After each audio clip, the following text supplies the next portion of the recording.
everybody?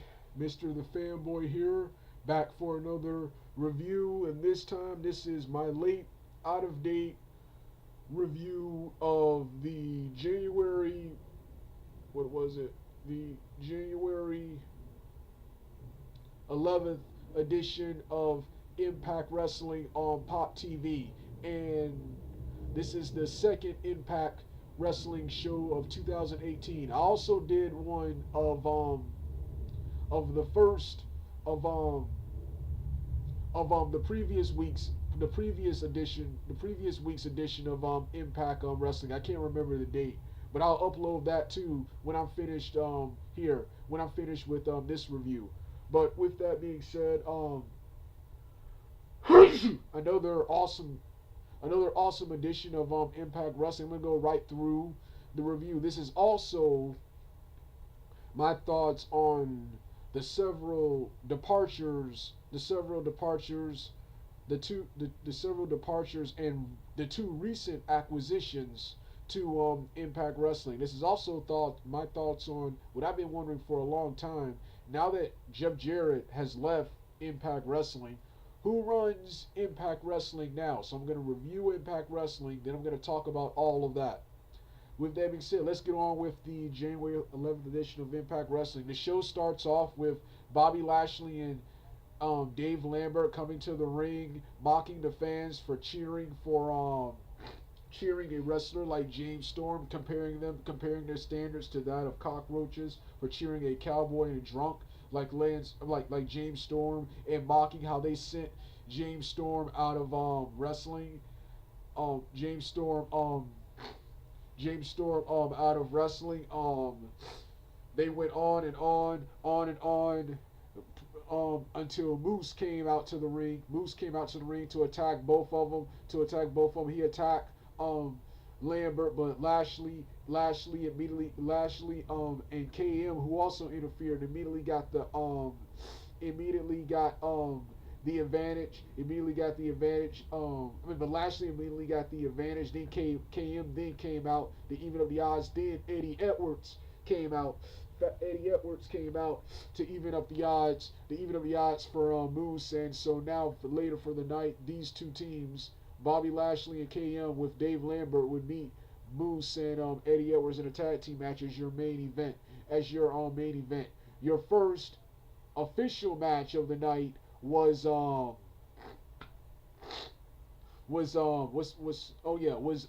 my boy Petey Williams taking on EC3 in an Impact Grand Slam championship match.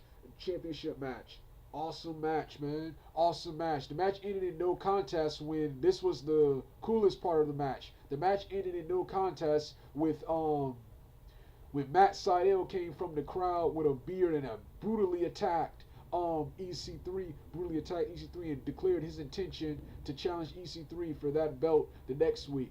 That belt the next week. And of course, but like I said, I love that segment, and the match itself was good. Good to see Petey Williams in action. He's one of my favorites that I look forward to watching when I tune in to Impact Wrestling. Then they took a look back at as a tribute to James Storm. They took a look back at his 2011 title win over Kurt Angle. It's hard to believe that was it's hard to believe that was almost 7 years ago. And all those guys are in WWE and Ring of Honor now. Then of course you got what else? What else about Impact Wrestling? Oh yes. Then of course you got Laurel Van Ness taking on Nikki Spinelli. I think that's her name. Hold on. Female wrestlers. KC Spinelli, not Nikki Spinelli. KC Spinelli taking on the debuting KC Spinelli in a pretty good match. Laurel Van Ness won with the Unprettier, pretty good knockouts match here. Then you had the next match of the night, the X Division showcase match. Between the babyface team of Desmond Xavier, Sanjay Dutt, and Garza Jr. taking on the heel team of Trevor Lee, um, Caleb Conley, and the new guy. I think his name is Hakeem Zane. Hakeem, Hakeem, um, yeah, Hakeem Zane. That's his name. Hakeem Zane. Phenomenal showcase match. Always love it. The X Division wrestlers are probably my favorite thing. If I had to choose, I like everything. But if I had to choose what would be my favorite segments, it would be the X Division guys. Based straightforward story, nothing but jaw-dropping, exciting action. Jaw-dropping, exciting action. They were probably my favorite stuff. Um next to the heavyweights, next to the heavyweight championship next to the heavyweight championship picture, which is headed by my man Johnny Mundo. Let's continue. Let's continue. So like I said, awesome match. The match ended when Garza Jr. removed his pants and went crazy, went complete loco on all the on Skylar and Lee. Then Desmond Xavier finished off. I can't remember who he pinned, but he pinned one of them. He hit his corkscrew moonsault and pinned one of them for the 1-2-3. After the match, how do you pronounce his name again? To Taiji Ishimori, the newly crowned X Division champion who defeated Trevor Lee last week, came out to hype up his match with Desmond Xavier the next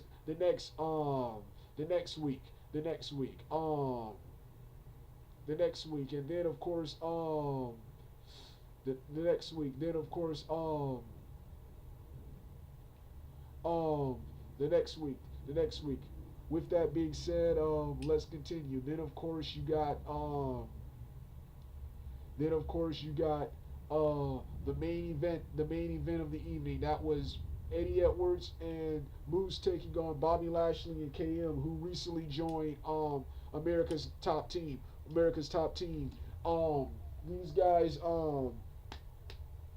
These guys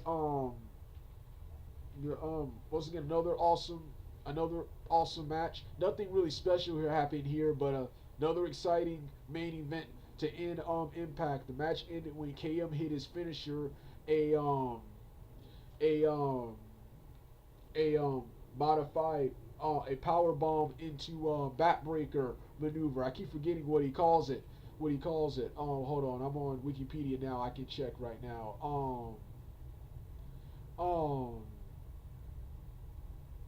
Yeah, yeah, the ego driver. Yeah, that's what it's called. The ego power. Yeah, it's a power bomb into double knee backbreaker. He hit that on Eddie Edwards for the 1-2-3 to close out Impact Wrestling. Also, I forgot earlier in the show, I kind of skipped half of this segment, which is why I forgot it. Um, um, Eli Drake and Chris Mordecki came. Alberto El Patron, Eli Drake, and Chris Mordecki all came out to argue amongst themselves. I kind of skipped this segment until my boy Johnny Mundo came out. And what's going on is that next week, Alberto El Patron and Eli Drake will be in Detroit next week. So those three will be in Detroit next week. So Johnny Mundo added himself to the three-way or four-way next week for the title. It says he will see both of those guys. He will see all three of those guys next week. That was my favorite part of the part of the segment. The Eli Drake and Alberto Patron stuff I really didn't care much for. So like I said, another awesome edition of Impact. Another awesome edition of Impact Wrestling.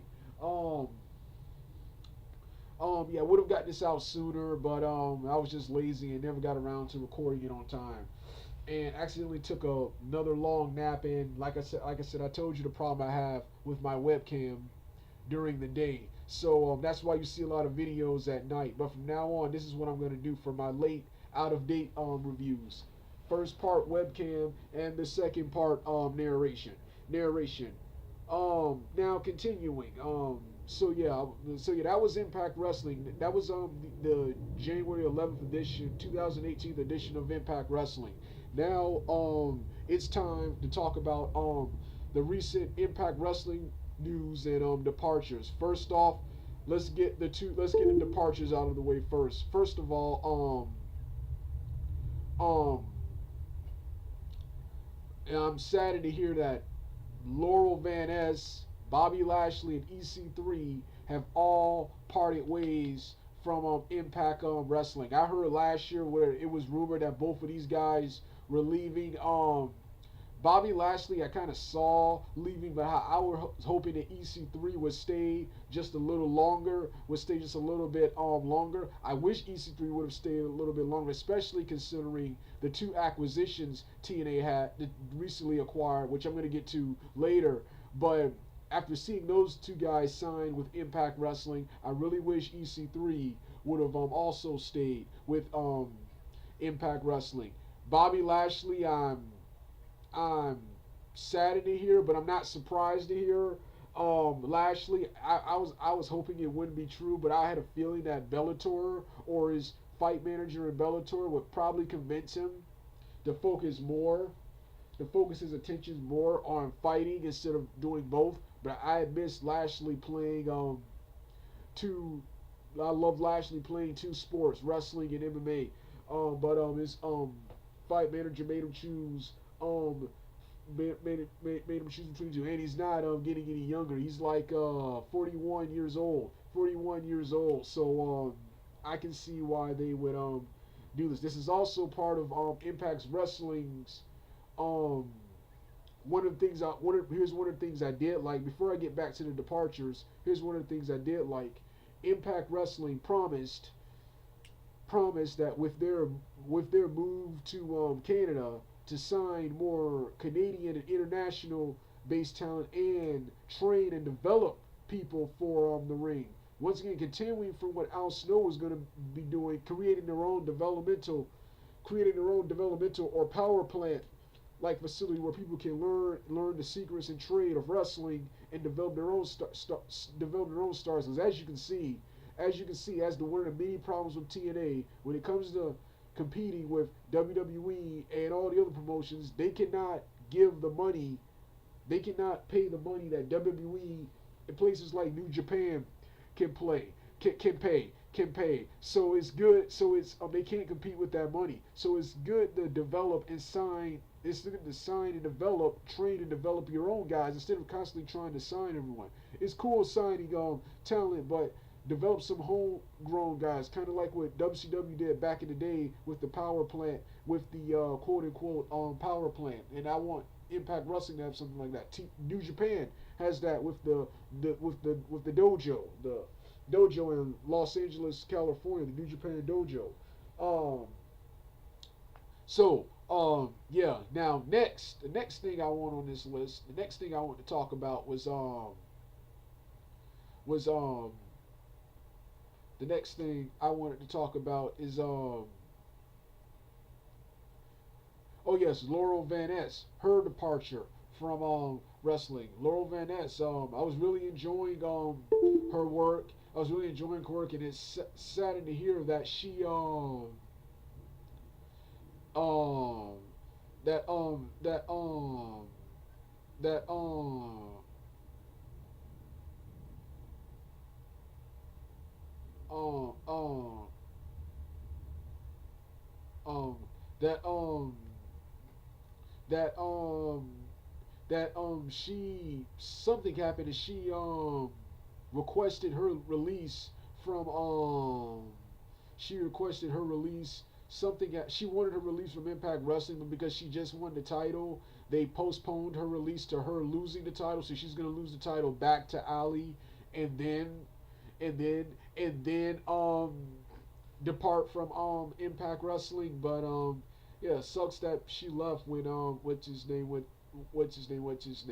um yeah, going back to EC3, saddened to see him leave. Saddened to see him leave. I was kind of hoping he would stay longer. I was kind of hoping that TNA would find a way to get him to stay by having him win, by having him win, by having him win a championship or something, or extending his long title reign to keep him in Impact Wrestling. But I can see why he would leave, and Spud, his greatest rival, is no longer in Impact Wrestling. So yeah, and once again, as part of that, out with the in and out with the old and in with the new, you're starting to see more new faces and more international talent in Impact Wrestling with their move to with their move to with their move to with their move to Canada, with their move to Canada. Um um um Now the next thing I want to talk about. So yeah, now the next thing I want to talk about is before I get back to the acquisitions, the new recently acquisitions of Impact Wrestling, I want to get back to I want to get back to the yeah, I want to get back to, oh yeah, the creative. See, when Jeff Jarrett left Impact Wrestling to go to rehab, I was wondering who is handling creative. It turns out it's Scott Demore. Scott Demore is handling creative, and Don Callis, Jackal from the Truth Commission back in the Attitude Era, and Cyrus from the network back in ECW on TNN. I didn't know that guy was still in wrestling. Both of these guys are handling creative and storylines, and I'm happy to hear that. I'm happy to hear that. Both of these guys have great wrestling minds. I was a huge fan of both of their on-screen work.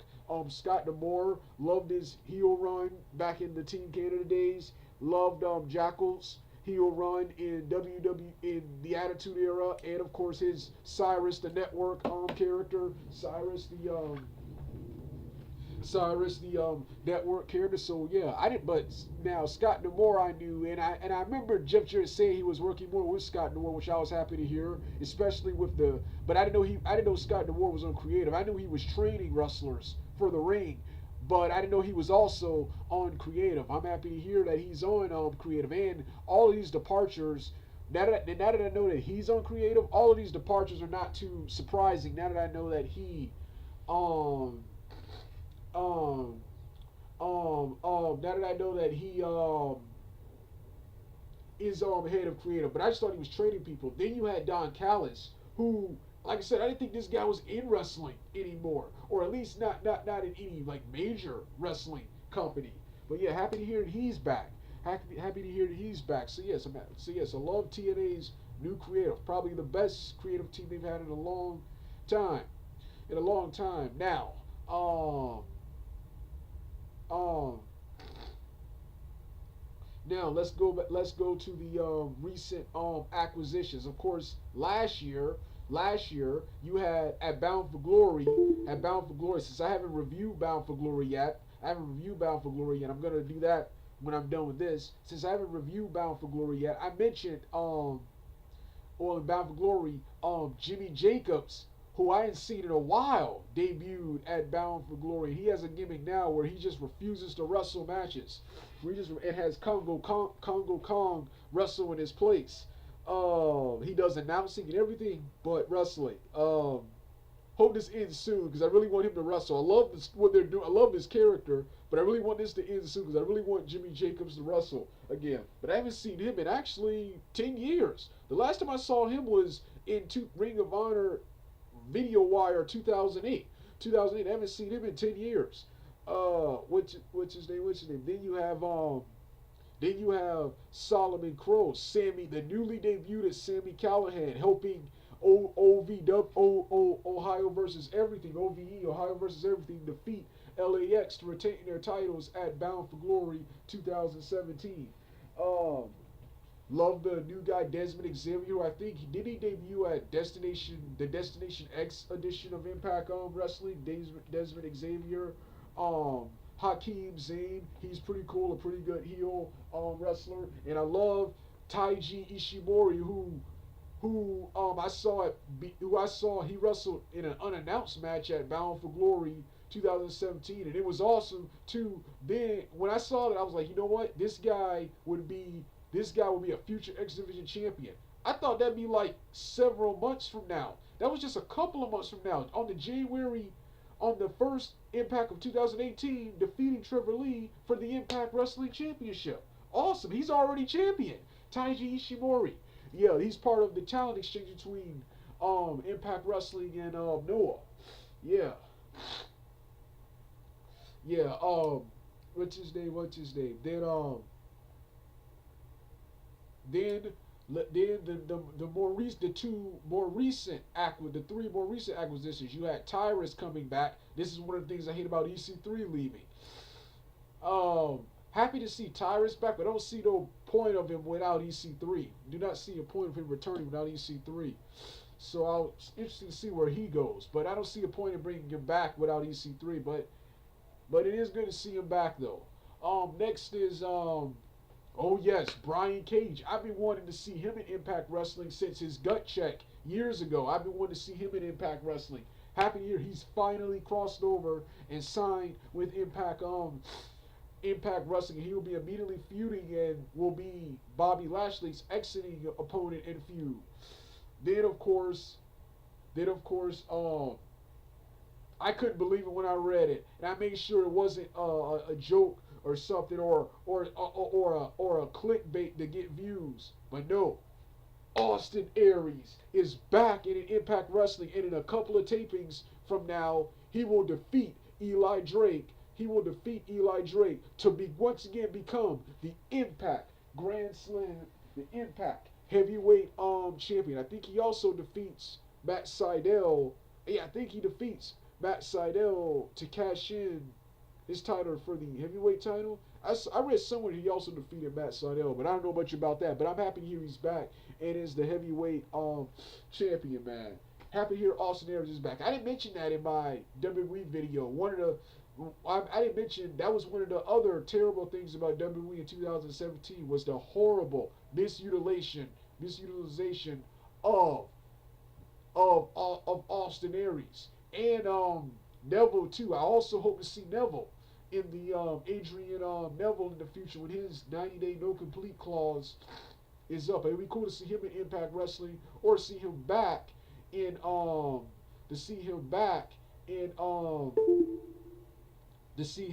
back in New Japan.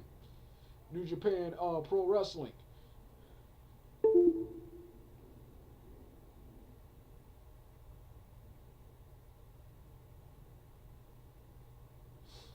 Yeah. So yeah. Well, with that being said, this was all the news of Impact Wrestling. Impact Wrestling. There's also another wrestler. There's also another wrestler. What's his name? Tony Cage, Anthony Gill, who is yet to debut. Who is yet to debut now. Um, yeah. So yeah, I'm disappointed about all the departures from Impact Wrestling. But I'm happy with the acquisitions. What's his name? Actually, that was another thing I didn't like about Aries. The only thing I didn't like about Aries returning, after the awesome match of the year candidate they had in 2015, Spud and Aries, Spud and Austin Aries. I was looking forward to them tailing up again. That won't happen now. Now that Spud is scheduled to appear in WWE once his visa issues clear up. But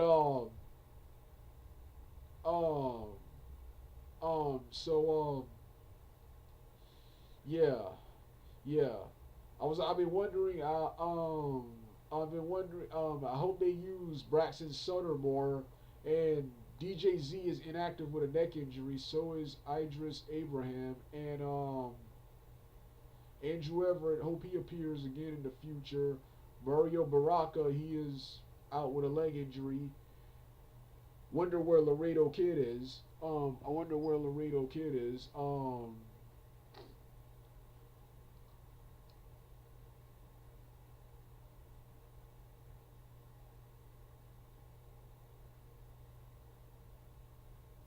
I'm also saddened to hear. I just recently read that Sanjay Dutt will be out with the will be out with an injury that will keep him out of for action for several months. I'm happy, but he is producer though. But he will be out for most of 2018 because of that because he suffered a very bad knee injury. Sadder to hear that. So yeah, yeah. So yeah. Well, this was my review of the 11th January of the 11th 2018 edition of Impact Wrestling on Pop TV, and my thoughts on Impact Wrestling's news and departures. All right, I'm done.